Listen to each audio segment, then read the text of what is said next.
We are glad to have you back. If you are just joining us, this is Firecrackers and we are just getting started. So we want to talk about the degree certificate suspension that is for institutions in Benin and Togo Republic and how we are supposed to navigate that so that we do not have a full-blown disaster at hand. So I'm going to be starting with Dr. Tokumbo here in the studio. What are your thoughts when you learned that? Because the backstory to all this is a reporter from one of the local dailies in Nigeria who did an investigative report about this, going over there and getting NYSC certificate and a degree certificate in just 6 weeks. What was your reaction when you found out that something like that is going on in Nigeria? The issue of corruption in education is all over the world.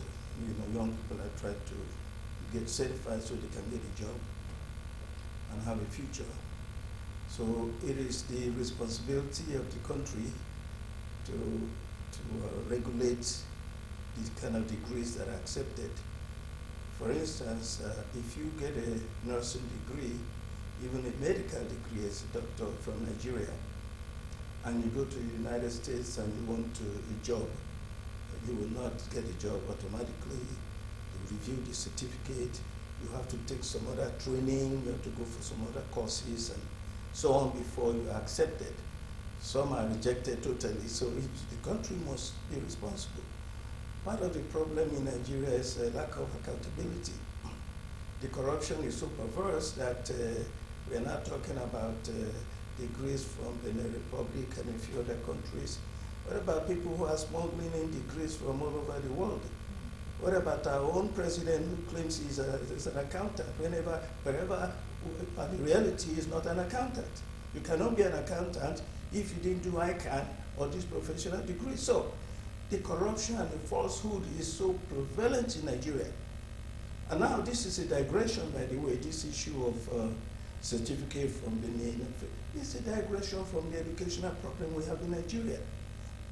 The problem in Nigeria is that there's no focus, proper focus, interest in education.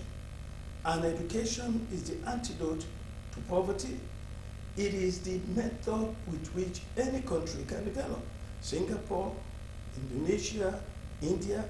Look at India. India is now world class because it has focused on computer education and it's won.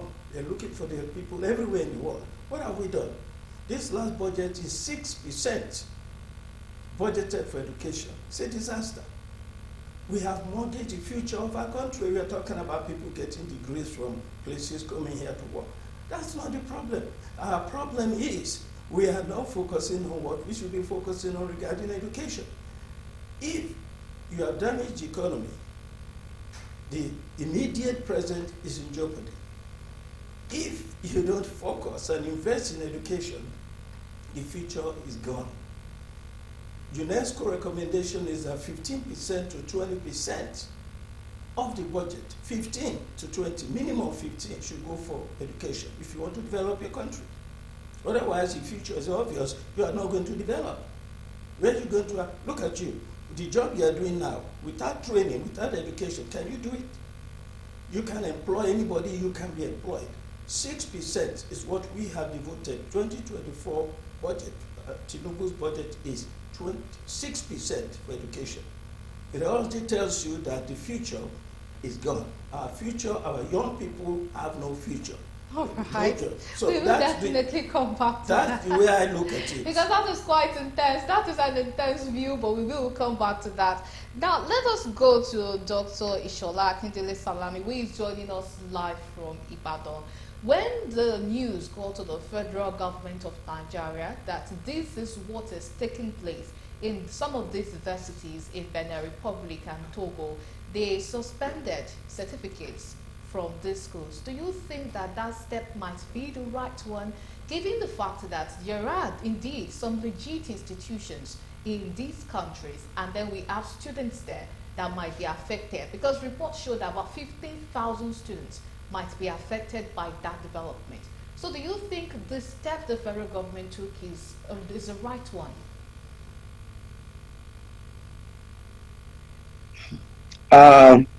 the situation at hand is not being tackling the way it should.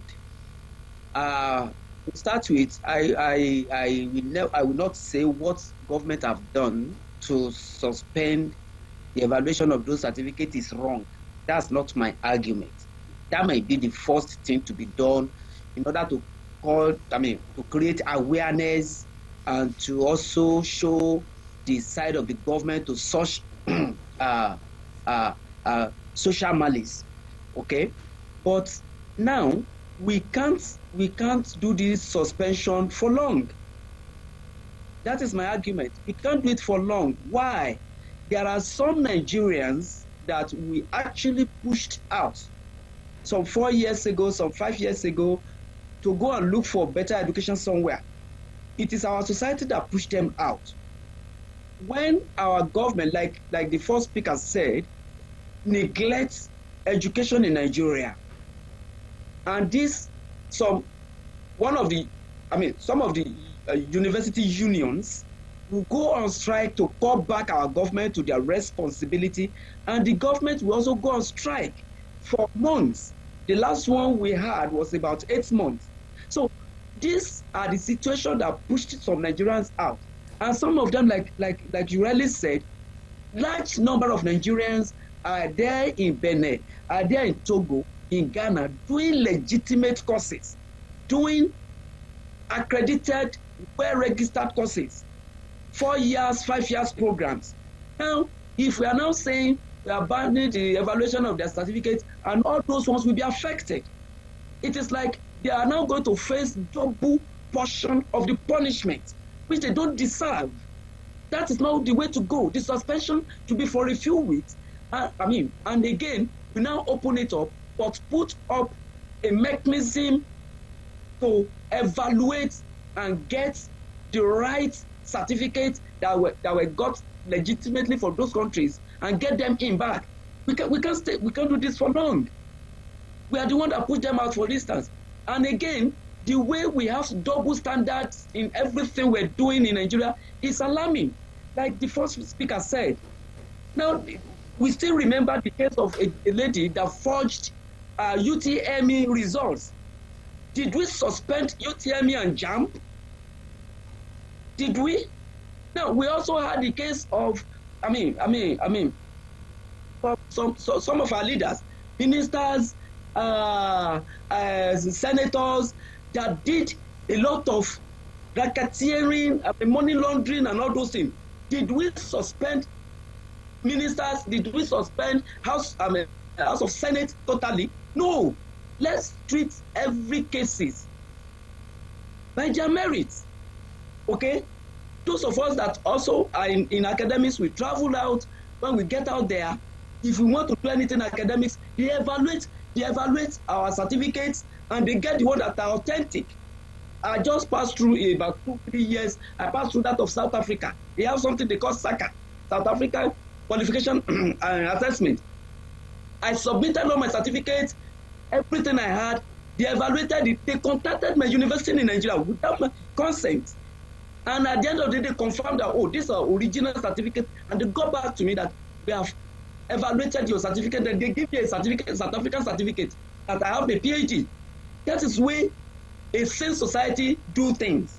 We can't just close our eyes like an adage in Yoruba would say. If we have to close our eyes so that bad person should be passed, we will know when good people will pass too. That is the situation. So I'm not totally firm about the government suspend the evaluation. But my question is, this is for a short time, and the time is when we are going to put up a mechanism in Nigeria. Now, the same guy that discovered this situation also got okay from NYSC. Have we suspended NYSC? Are we going to suspend it? So we should look at things, from a merit. We shouldn't be taking naive decisions about things. Fine, the suspension, but very soon they should open it. So if you have Benin Republic, bring it, submit it to so committee or so unit of NUC or wherever, and let those people do legitimate work. Like the last person said, corruption in Nigeria is everywhere. Everywhere. So this is not about Benin. This is not about Togo. This is not about foreign universities. There are legitimate people doing legitimate courses there. Thank you. All right, thank you very much for your point, sir. So now to Dr. Peter Ogodoro, an education researcher. Quite a number of people in Nigeria, if we are probably not going to ascribe any percentage to it, quite a lot of people in Nigeria do not necessarily believe in education. Quite a number of people believe that they just want to get the degree for getting it, because a lot of people that are employed in Nigeria for some sectors, it's not really about the certificate, but about the connection that you have in the workforces that might get you the employment. Do you feel like this is perhaps some people see it as a waste of money and they do not bother going through the all 4 years of getting the certificate? Rather, they will just pay some amount of money to get the certificate in no time and then just turn the work first. Do you feel like that might be a valid reason this issue that we have at hand is existing?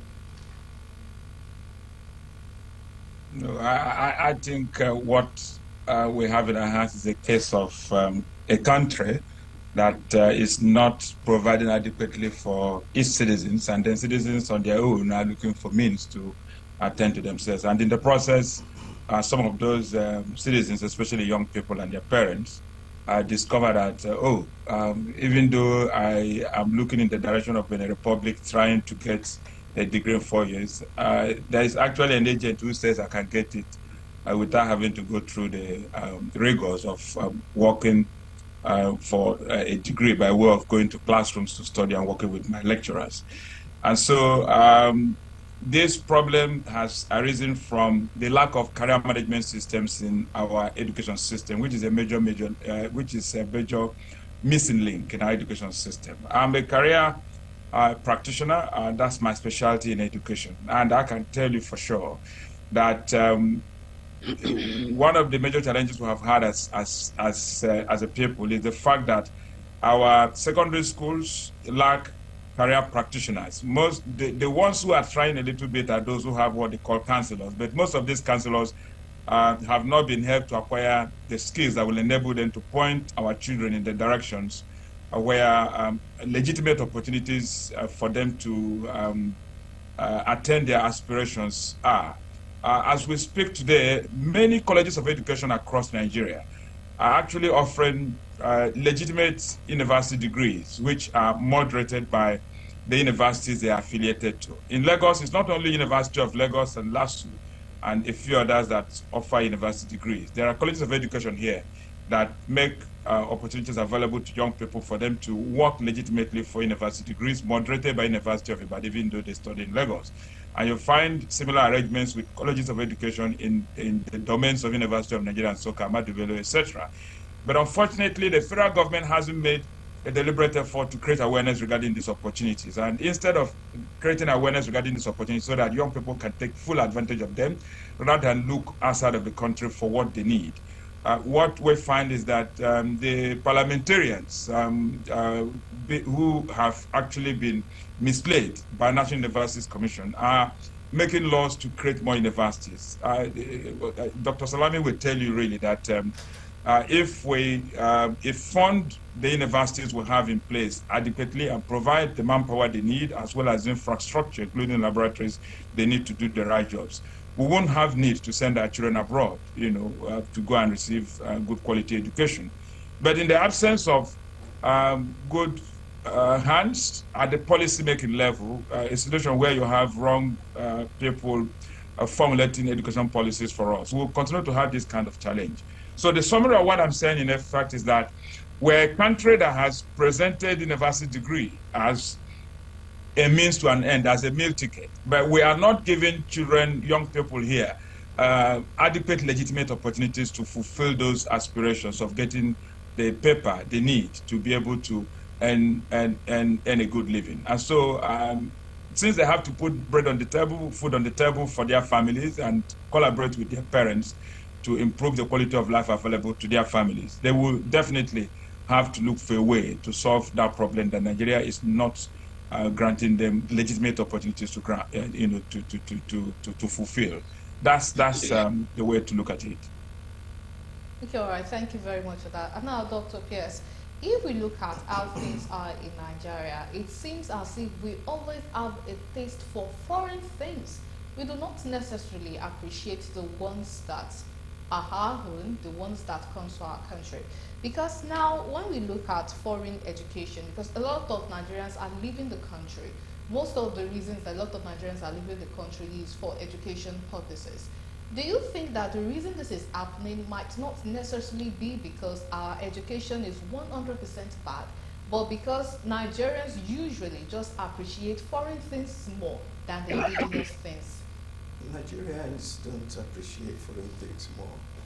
Look, our problems, a lot of what is going on have been discussed by the two gentlemen. A lot of them. Fundamentally, we are not taking care of our business in Nigeria. The issue of schools, universities, if you go to university in Nigeria and the course you're supposed to study for in 3 years, 4 years, takes you 7, 8 years. If your parents can afford to send you away anywhere where you can do it in 4 years according to plan, they will do that. So that's one of the reasons why people go to Benin, Cameroon, everywhere else, okay, abroad. One reason. Second reason, between you and me, there's a serious problem in Nigeria. Most of the universities, second, third generation universities, are substandard universities. Buhari was creating universities of this and that everywhere, totally unnecessary and uncalled for. They are unqualified. Nobody, I will not send my children to any of those universities because after going there, the courses will not be accredited. And you know how you get accreditation? It's universal. University is not just for one country, it's universal. So that is part of the problem in Nigeria. We are not taking care of business. We lie to ourselves, we pretend, we politicize everything, and now we are looking at diverting attention from what our real problems are. So this issue of Benin Republic and all these other universities is very simple. Every country has universities where legitimate and qualified, recognized courses are taken. There are what we call Red Book universities in America. These are third-rate universities where I'm telling you, I taught in some of them, students they are taking courses in English, they can't speak English, okay? They can't write anything in English. You go and graduate from there and you say you graduated from United States. No. So, not all universities in Benin Republic and these other countries are not qualified. Therefore, all we have to do is, by the way, I think from my experience in the university system at the University of Lagos, you cannot get a PhD from a substandard university anywhere in the world and get a job as a lecturer at grade 1 in the University of Lagos. They will not appoint you. They will check your university degree. Which university do you go to? We have a rating for every university in the world.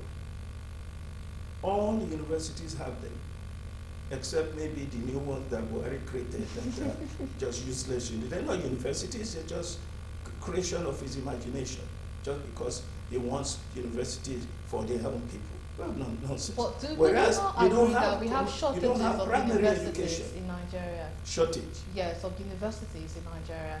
Because the number of students leaving secondary school at each end of the year session, and those number with each, because each university have the limit of students that they can give admission. If we tally all those together, there will still be lots of students that will not be able to gain admission that year. That is true. That is true. In some states in America, they have 120 universities. My point is this: university in the first place should not be taken as all and all, as if it's the beginning of anything. In the university, mostly you get what we call liberal arts education. Look, you cannot develop a country You cannot develop the youth population. You cannot help the future of your country with just liberal arts education, occupational education, technical education. I mean, how does a university graduate in history think he's better than a professional tailor? Tell me, or a bricklayer. Why?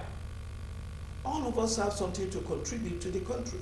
Go to any developed country or where they have a future, where they're planning. This is what you'll find. We don't have a shortage of universities in Nigeria. We have a shortage of sensible programs in Nigeria. There are so many universities in the north. Nobody wants to go there, except you don't have anywhere else to go. You have regional universities in Nigeria, state universities, that are just creation of the imagination of the governor and the people in that state to take care of their own people, so that they will say they too have graduates. That's why you graduate, you can't get a job. Even if you're qualified. Of course, the jobs are not there either, because the government is not developing the economy. So it's not growing. All of these things have to be taken into account. You have to be honest. You have to be truthful. You have to eliminate corruption and pretense and hypocrisy. You cannot pretend that your president could not provide a school cert and he becomes president and you didn't look into it. So when they now came and they said that Tinubu didn't have this qualification, I said, but Buhari didn't have it either. So imagine a country where you have those issues at the very top. Now, what are you talking about education? And as I said before, 6% of the budget. Issue we're not serious about education. What are we talking about? And anyway, these two gentlemen have said it. When you cannot get admission in Nigeria, or when you know you get admission and it's a waste of your time, you go and study for a 4-year course, you spend 8 years there, 9 years there, you flunk out, eventually nothing. They're always on strike.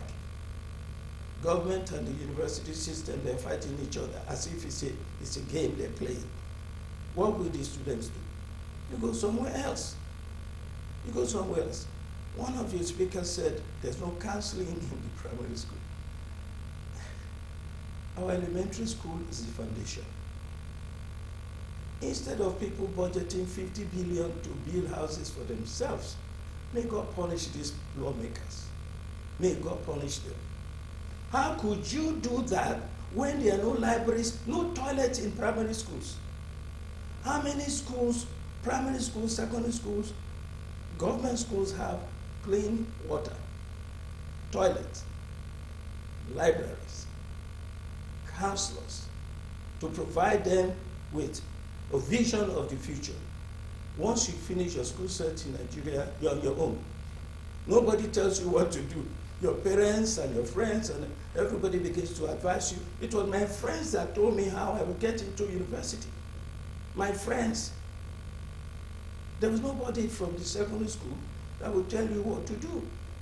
So these are issues we must face in Nigeria regarding our education. Definitely. And now let us take the opinion of Dr. Ishola Kendele Salami on this question I'm about to ask now. Now we have this issue that the degree certificate from Benin, Togo Republic has been suspended. Does this mean that NUC would have to painstakingly have a review of all the degree certificates that they've approved in the past, so that they would be able to make sure that people who went scot-free do not just go like that, and then perhaps their degree is going to be recalled or whatever thing that they want to do with it. So it's not just going to be the new ones who are just taking this step that they are going to be affected, but the ones that have also done it previously.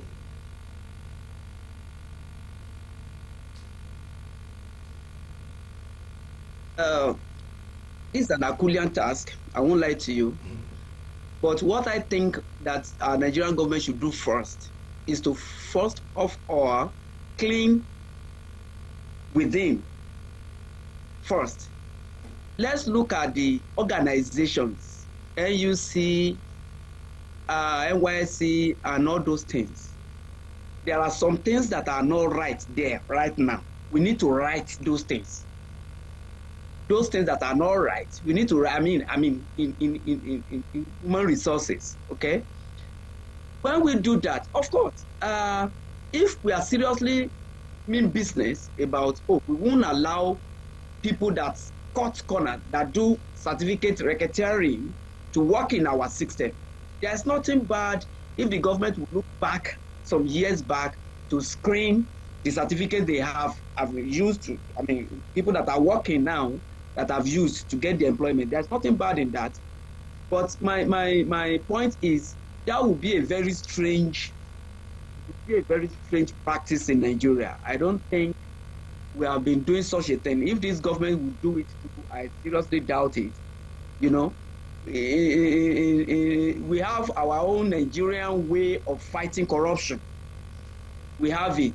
We don't fight corruption beyond few weeks of noise making. We make noise about those things, blah, blah, blah, blah, blah, and 2-3 weeks, that thing will die down. That will be the end. We never follow such thing to logical conclusion. So I'm not expecting government to go beyond the noise we are making now. In fact, most of these analysis on radio, on TV, and I doubt if there is anybody collating it and making a kind of resolution from it, presenting it to the government so that they can they will know where to go and what is the opinion of the people in the society. I don't think anybody is doing that. So personally, I'm not expecting them to do that. Number one, like people have been saying, we don't. In fact, the saying is that Nigerians don't hate corruption, but we hate it when we are not the beneficiary. That is the thing. And that, since they've said it like that, I've also been looking at people and the way we do our things. I think that saying seriously matched us. It's not in a society where corruption is. People will screen everybody that is working in Nigeria now that has those certificates from outside. Every certificate will be screened, and they will not. That's when we are now going to say, they have the mechanism to screen those and evaluate those certificates, and they will now continue to use it to those who will bring it in future, But I'm telling you, if it happens, then I think maybe our Minister of Education, the new president, and the government in town is coming to do miracle. It will be a miracle to me to see it working that way. What we not know how to do best is just make our noise, shout here and there, and everything will die down. We continue our way. That's the thing. I'm not expecting that big movement from the Nigerian government. All right, thank you very much for that. And now to Dr. Peter. These developments, no doubt, has probably put a strain on people trying to pursue education in other African countries around us. But if we look at what is obtainable in other countries, other continents in the world, like Europe, for instance, they have Erasmus, this exchange program of European students. Do you think that we probably should have something like that too in Africa, so that would facilitate this smooth exchange of students from one country to another in Africa without fear that there might be certificate rejection at the end of the day? Well, that would be a tall order. Europe and Africa are not really comparable at the moment in terms of systems that have been put in place. The entire European Union is an environment where if you are studying in Spain, you can go to Germany without needing a visa. And if you are a student in France, you can get into a school in Norway and you walk into the library of the Norwegian university and you do not need any other thing other than your student ID got from the country you're coming from, and you're able to access library facilities in Norway. Africa is very far away from getting there. You need a visa to go to Kenya. You need visa to go to South Africa. You need visa to go to everywhere. And we are not yet a serious continent. Africa remains a laggard. We do not even control up to 4% of the global economy. And so we haven't got a system that will make that the kind of exchange you're looking at, to work the way you desire it. I studied primarily in the United Kingdom. but I went for fellowships in several other countries, within Europe, Norway, Austria, Sweden, etc. And I tell you that there are no barriers. Everything is easy. If you're a student in England, especially before the Brexit, there's no difference between you and the student in Germany when you also go to Germany to do any program. But as we speak now, Africa hasn't woken up to the reality that education truly is the bedrock of development, and there's an indispensable tool for accelerating development now, on the continent.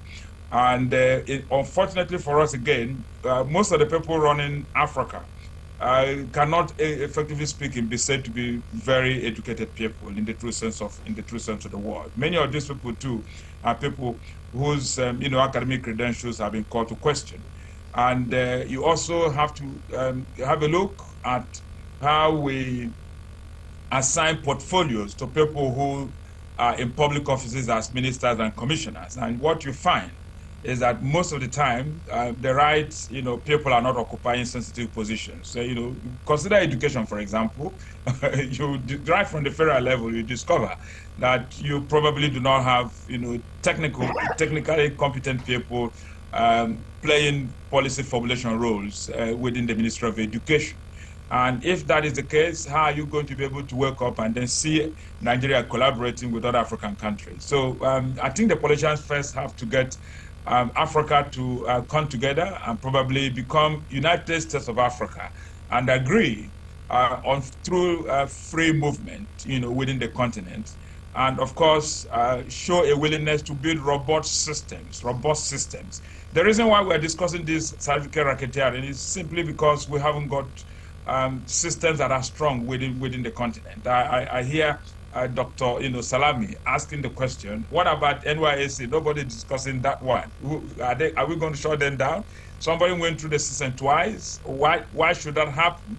And have we heard that the Director General is ashamed of what has happened and has put in his papers to say, I don't want to do any job again because I have disappointed Nigerians.